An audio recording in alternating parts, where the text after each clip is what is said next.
You are a two-time Olympian. You are a three-time world champion archer. As a golfer, I have been very much looking forward to our conversation. Can you give us a bit of a background? So my name's Patrick. I'm 29. I'm from Northern Ireland. Represent Team GB. I've done so at the Rio Olympics and the Tokyo Olympics.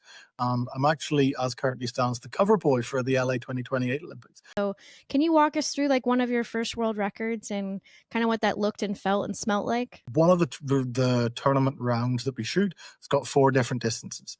We shoot 90 meters, 70 meters, 50 meters, and 30. 90 and 70 are on a 4-foot target, and the goal is about the size of a soccer ball, and the 10 ring is about the size of a CD. And then the 50 meters and 30 meters, it's a 80 centimeter target. But I'd actually slept really badly the night before.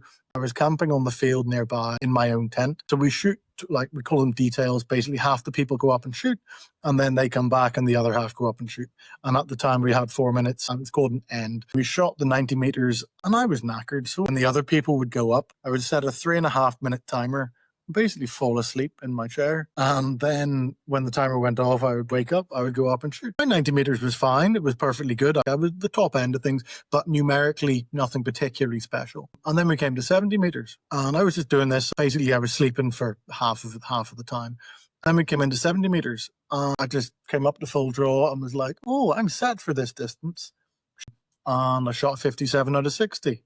That's exactly what you. And then I went back and set my timer and sort of fell asleep again.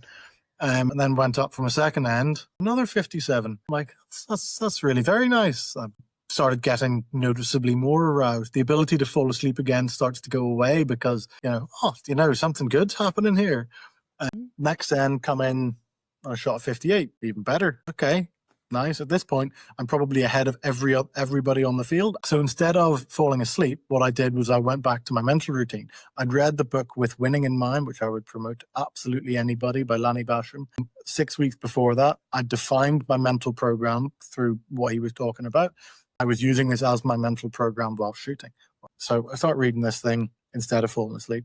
Go back up to the line. And if you want to have a real laugh, and I was up at full draw, I was like, I need an awful fart here. But I was totally in control of what was going on. So I shot, and then I laughed. And I remember clear as day, one of the guys in front of myself, he didn't quite use this language, but he effectively said, is that you crapping yourself there, Patrick? And then I shot 2 more 10s. I rang up my girlfriend at the time. I was like, oh, I shot this is that.